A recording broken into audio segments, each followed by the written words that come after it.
A guerra entre Rússia e Ucrânia já dura quase 2 anos e meio. A última tentativa de paz entre os dois países do leste europeu aconteceu durante uma conferência organizada pela Suíça, sem a participação russa.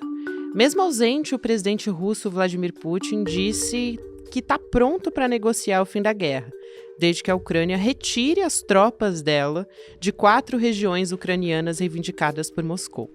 Além disso, Putin exige que a Ucrânia renuncie a qualquer possibilidade de se integrar à OTAN. A aproximação com a organização do Tratado do Atlântico Norte foi um dos motivos da invasão do território ucraniano pelos russos. Já o presidente da Ucrânia, Volodymyr Zelensky, afirmou que a Rússia e os seus líderes não estão preparados para uma paz justa. As declarações indicam que um cessar-fogo ainda está distante.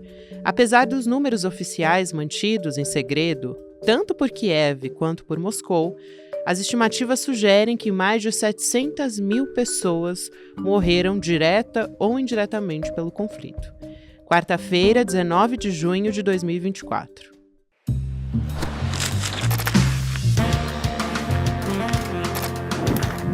Olá, seja muito bem-vindo, seja muito bem-vinda. Eu sou a Gabriela Varela, esse é o Jornal de Detalhes.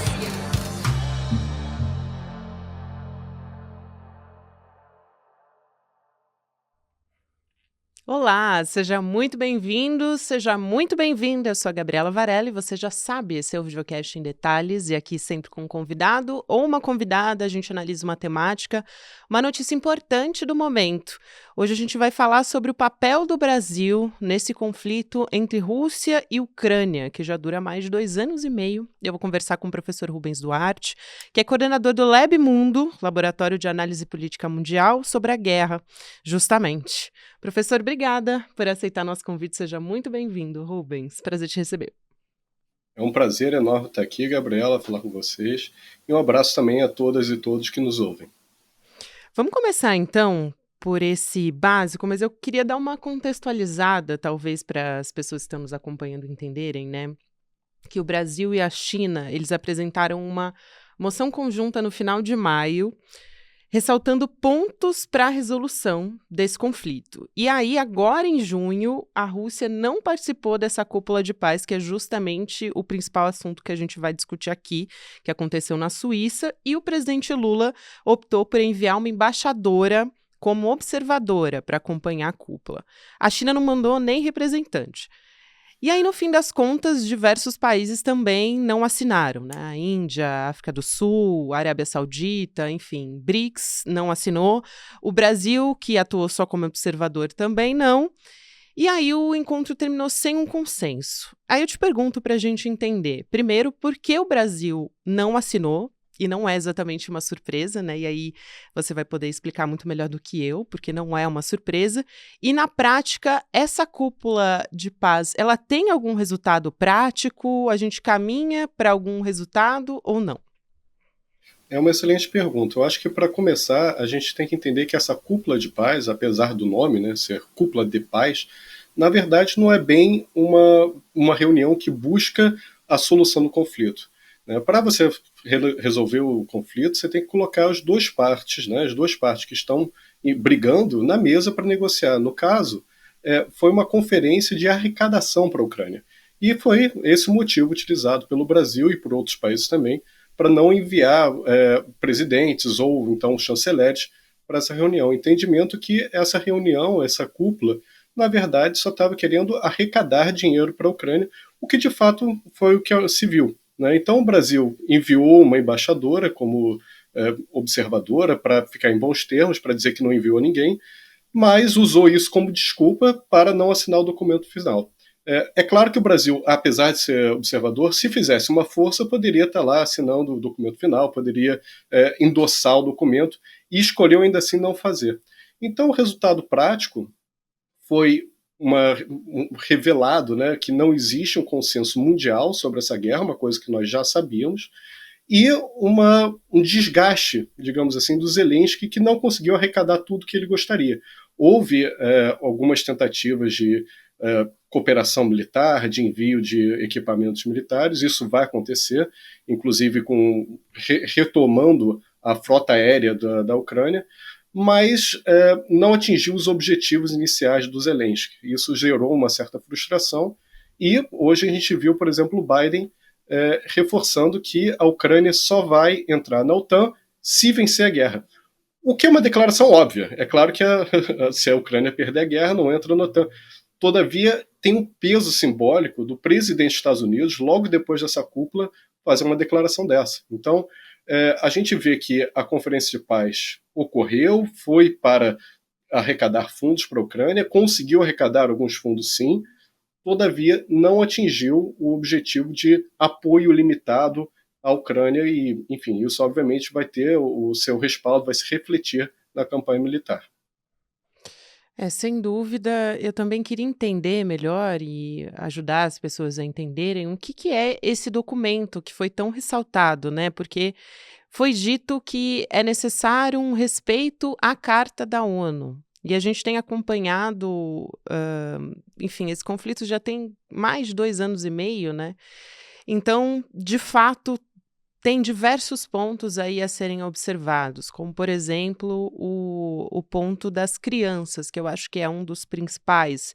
O Vladimir Putin ele tem uma ordem de prisão que foi por parte do Tribunal Penal Internacional, e um dos pontos, uma das acusações é de que a Rússia anunciou a anexação de alguns territórios, né, 4 regiões, na verdade, e as crianças que estavam em orfanatos teriam sido levadas para a Rússia e colocadas para adoção. Então, esse é um ponto importante. Civis que foram deslocados ilegalmente teriam que ser devolvidos para a Ucrânia. Eu te pergunto quais são os pontos principais dessa Carta da ONU que não estão sendo respeitados e que foram tratados nessa cúpula. Na verdade, existe uma série de documentos e de acordos internacionais que estão sim sendo desrespeitados, não só a Carta da ONU. A Carta da ONU foi assinada em 1945 e ela é uma tentativa de manter a paz, né? Uma organização internacional que tem como objetivo de manter a paz. Então, nessa carta existe a previsão de que todo Estado que for atacado, né, tem o direito de retaliar e de responder a essa agressão, artigo 51. Mas também tem outros dispositivos que dizem que não pode ter uma resposta muito assintosa, que o direito à soberania e da vida das pessoas, das sociedades que vivem lá, tem que ser garantido. E além disso, você citou muito bem, existem outros tratados internacionais de crimes na guerra, né, que foram desrespeitados. Então, uma mobilização forçada, né, você tirar, você abduzir civis e levar para outro país, é um crime de guerra, claro. Então, não é o único que a Rússia fez, e isso vai ser, obviamente, levantado pela Ucrânia e pelos aliados para desmoralizar a Rússia. Todavia, infelizmente, o direito internacional só vai ser implementado de acordo com quem tem poder. Infelizmente é isso. A simetria de poder também se reflete na capacidade que o sistema internacional tem de aplicar suas sanções e suas leis. Então, num mundo que está cada vez mais dividido e polarizado, o poder importa cada vez mais. E, nesse sentido, a Rússia, né, apesar de economicamente ter um declínio desde a União Soviética, mas continua sendo uma potência nuclear, uma potência militar, e claramente está exercendo sua capacidade bélica no momento. Então, sanções nesse sentido contra a Rússia, eu acho que vai ser um pouco difícil da gente ver no momento, mesmo porque eles têm um assento permanente no Conselho de Segurança. Então, qualquer sanção mais dura tem que passar pelo Conselho de Segurança. A Rússia tem o direito a veto, ela veta, e aí a gente cria uma paralisia do Conselho de Segurança. É bom lembrar que a ONU, né, no figura do Conselho de Segurança, ela foi criada, ela foi desenhada para não funcionar nesses casos. Né? Então, a gente não pode criticar a ONU por estar paralisada, não estar fazendo nada, porque ela foi criada exatamente para não funcionar quando duas potências estão em conflito. Então, a gente está vendo os Estados Unidos de um lado, a gente está vendo a Rússia da outra, e a ONU foi desenhada para isso, não fazer nada nessas situações. Então é muito difícil da gente ver o Putin preso, apesar do mandado de prisão. É muito difícil a gente ver sanções mais duras de uma segurança coletiva contra a Rússia. Mas, enfim, na parte declaratória, né, então esse documento que foi assinado basicamente tem um poder declaratório, ou seja, é simbólico, um poder político, mas não tem nada prático que vai se derivar disso. É muito interessante esse ponto que você traz sobre a ONU, professor, porque de fato ela tem sido muito criticada de não conseguir colocar essas discussões. Aliás, ela só coloca as discussões na mesa, né? Tem funcionado muitas vezes como uma espécie de carta de repúdio, mas não consegue trazer uma resolução. Tanto que a gente observa, não só nesse caso da Rússia e Ucrânia, mas também Israel contra os palestinos, e a gente tem observado diversos casos nesse sentido. Mas eu quero trazer aqui um outro ponto que é o seguinte, né? O posicionamento do presidente da Ucrânia, o Volodymyr Zelensky, em relação ao Brasil, porque ele demonstrou um descontentamento, justamente porque o Brasil não assinou esse documento e ele está cobrando uma postura mais ativa nesse conflito. E o Itamaraty, ele reconhece a importância, já falou sobre isso, de condenar a violência, só que ele critica a postura do Zelensky, chama de inflexível, de arrogante, e diz, não é só a postura do Brasil nesse sentido, mas quer a Rússia também nessas negociações. E a Rússia não foi nem sequer chamada para essa cúpula, né? É importante observar isso. Como é que você avalia, professor, esse posicionamento do Zelensky e também, se vai nesse sentido os outros países do sul global que não quiseram assinar, como a Índia, por exemplo, se também elas seguem esse mesmo posicionamento do Brasil, que é cobrar uma participação da Rússia nessas negociações? Existem algumas diferenças, né? Eu acho que os países do Sul, eles se unem nessa questão de, olha, nós não somos neutros, todavia a gente procura a paz, a gente não vai apoiar militarmente um lado. Então tem uma frase do primeiro-ministro indiano que é muito característica disso, né? Ele diz que, olha, os europeus têm que entender que os europeus acham que quando tem um problema europeu, é o problema do mundo todo. Quando é um problema de outro país, é o problema só daquele. Então, esse sentimento de que os princípios europeus são universalizados automaticamente existe desde sempre, a gente sabe, e os países do Sul não compartilham dele. Então, claro que o Brasil, nesse sentido, agora indo para o Brasil, ele tem uma posição muito clara de condenar a agressão. Então, o Brasil não é neutro. Ele condenou veementemente a agressão russa, apontou o dedo, tudo mais. Só que agora ele não quer tomar lado militarmente. Isso é um direito do Brasil e, enfim, é claro que isso descontenta o Zelensky, que gostaria de ter mais apoio militar, né, do mundo inteiro e isolar cada vez mais a Rússia. Mas o que a gente vê é isso, né, uma divisão do mundo. Lembrando que na votação contra as sanções, a Rússia, mais da metade da população mundial, os países que representam mais da metade da população mundial, votaram contra a imposição de sanções à Rússia. Então a Rússia não está tão isolada assim.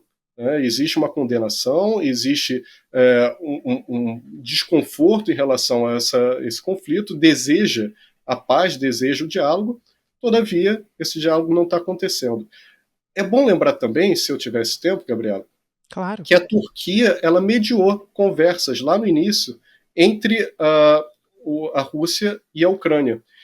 E a Ucrânia ela estava negociando naquele momento, até que veio um recado da diplomacia dos Estados Unidos para a Ucrânia e falou o seguinte: olha, eu acho melhor você parar de negociar, que nós vamos te apoiar nessa guerra e vocês têm capacidade de vencer.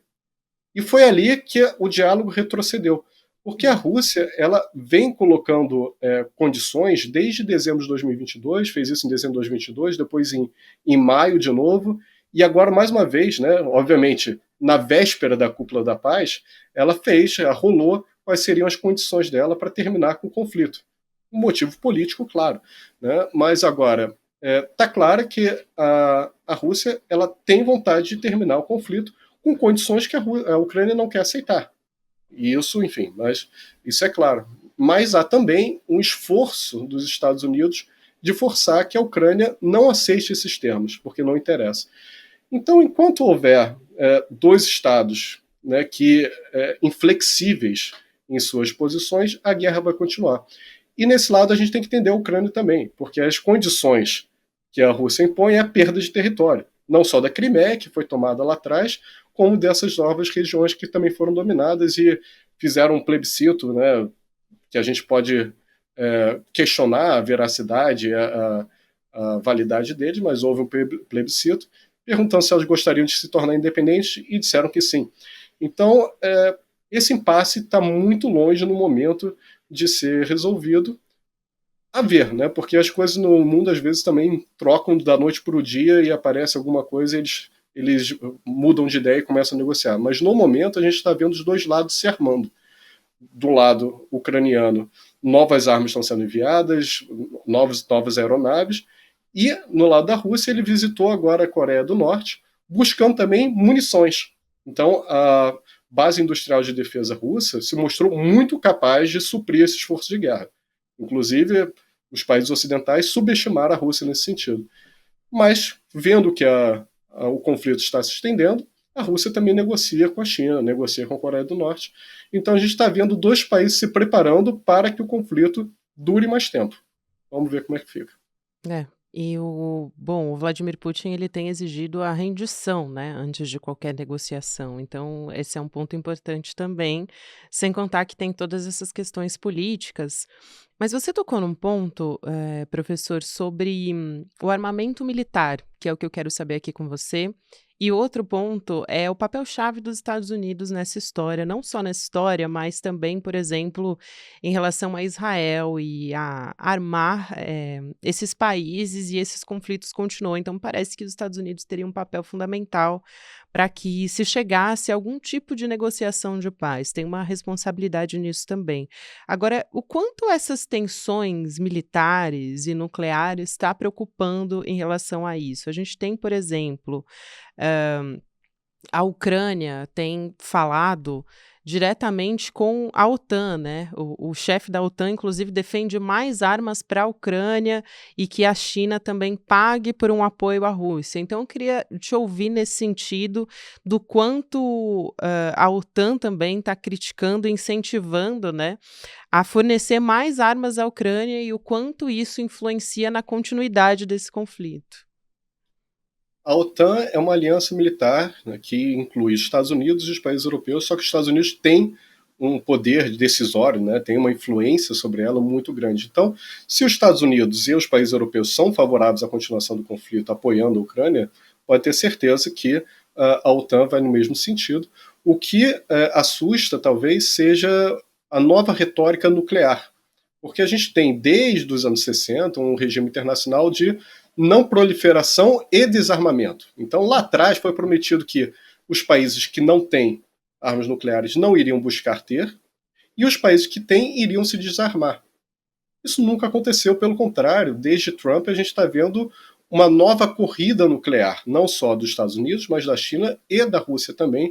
A Rússia, inclusive, ameaçando usar bombas atômicas táticas, que seriam bombas atômicas de pequeno poder destrutivo, mas não existe uma bomba nuclear tática, né? A bomba nuclear é a bomba nuclear, e o grande problema da bomba nuclear é que ela, geralmente, para potencializar seu uso, é usada contra civis. Foi isso que a gente viu em Hiroshima e Nagasaki, né? Matou em 0,2 segundo 80 mil pessoas no Japão.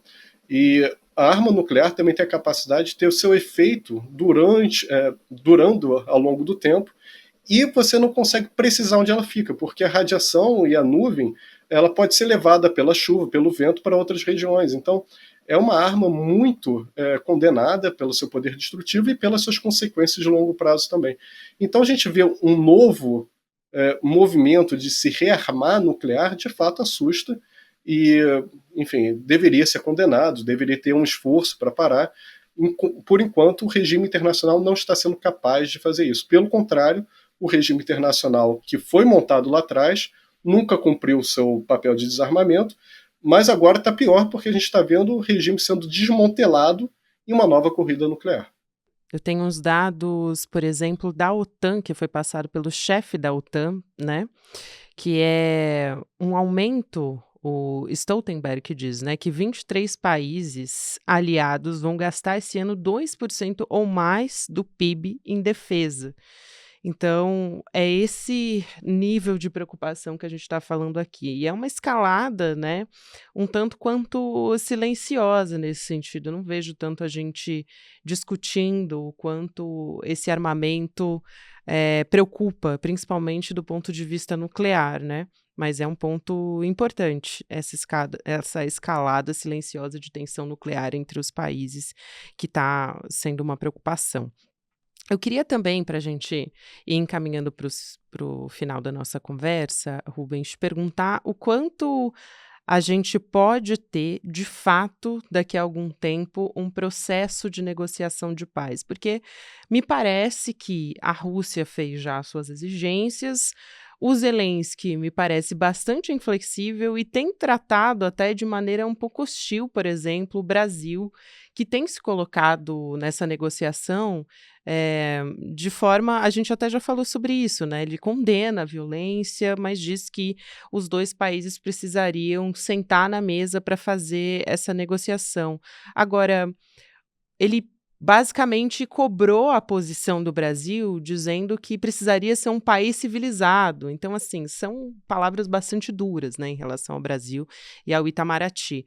O quanto o Brasil vai conseguir ter essa postura, né, como o presidente Lula costuma ter, de um agente importante nessas negociações internacionais, o quanto o Brasil consegue influenciar num processo de paz, enfim. A gente está perto disso, de fato, ou não? A gente tem se encaminhado para uma escalada do conflito que vai perdurar ainda na tua avaliação, pelo que a gente está acompanhando. Infelizmente, no momento, né, claro que isso é um exercício de futurologia, né, pode ser que as coisas mudem, só que pelas informações que chegam agora, me parece que o conflito vai durar mais pelo tempo. Então, porque a gente vê a Rússia fazendo negociação para se armar ainda mais, a gente vê uma conferência de paz que, na verdade, é uma conferência de armamento, para prover armamento e recursos para a Ucrânia, e a gente vê a OTAN, o chefe da OTAN, dizendo que não vai abrir mão da sua dissuasão nuclear enquanto que o mundo ainda exista, né, alguns países que tenham armas nucleares. Então a gente vê discursos muito fortes em prol, né, que defendem a agressão, a hostilidade.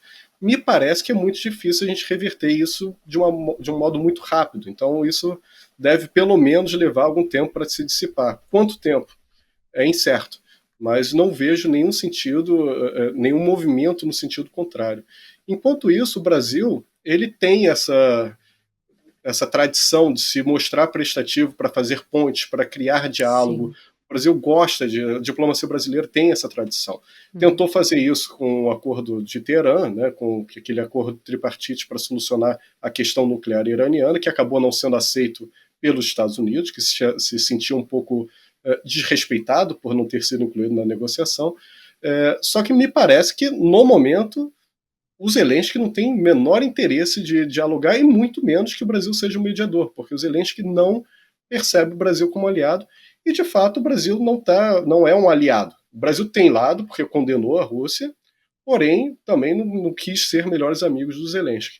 Agora, esse discurso, essa narrativa hostil do Zelensky não surpreende também.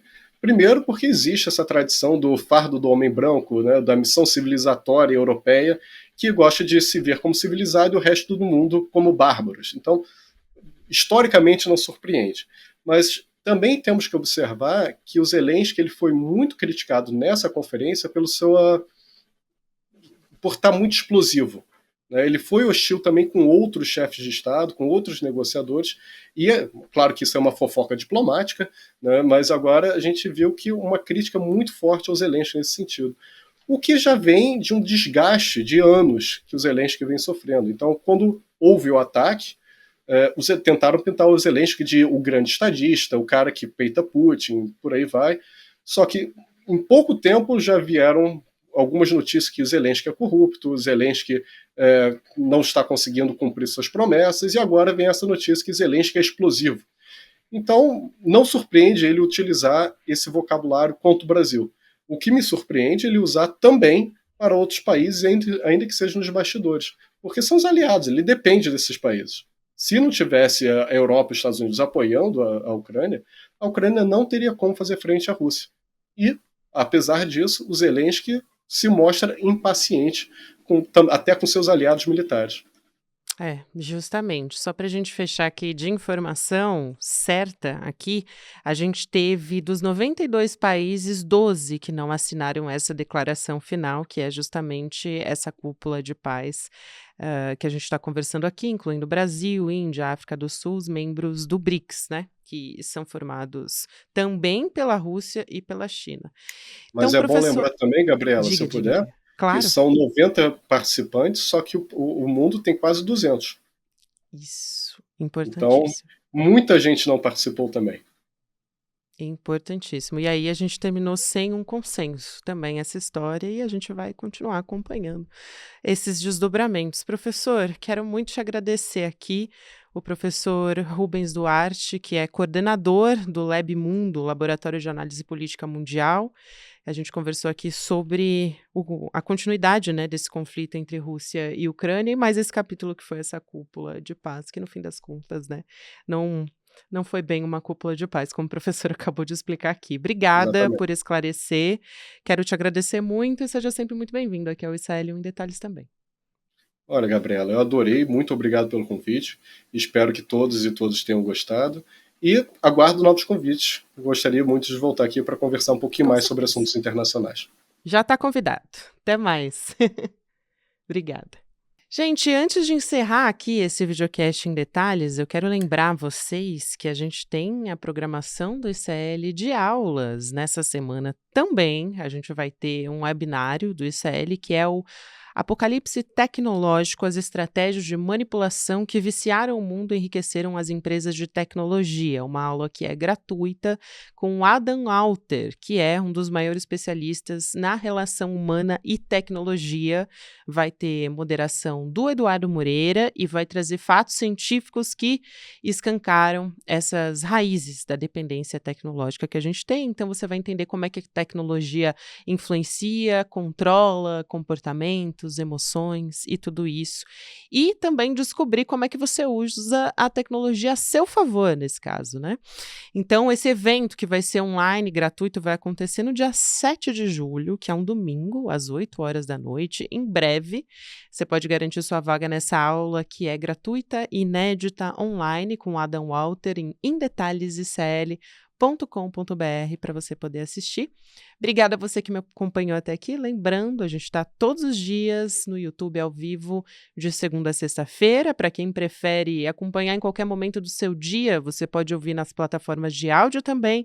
Para você que está comigo no YouTube agora, você fica com o Mercado de Investimentos. Depois tem Rolê ICL, 6 horas da noite, ICL Notícias, segunda edição. Amanhã eu tô de volta com mais uma entrevista, mais uma discussão, mais um aprofundamento aqui no Em Detalhes. Tchau, até amanhã. Eu tenho uma bomba para vocês. O melhor professor da New York University. O cara que foi eleito um dos 40 maiores professores de negócios do mundo topou dar uma aula para o Instituto Conhecimento Liberto. Ele escreveu o livro Irresistible e desvendou os segredos que existem por trás do vício, que virou uma pandemia mundial em tecnologia. Vício que tem enriquecido absurdamente empresas e destruído a vida de milhões de pessoas no mundo. Dia 7 de julho, às 8 horas da noite. Se inscreve agora para aprender com Adam Alter.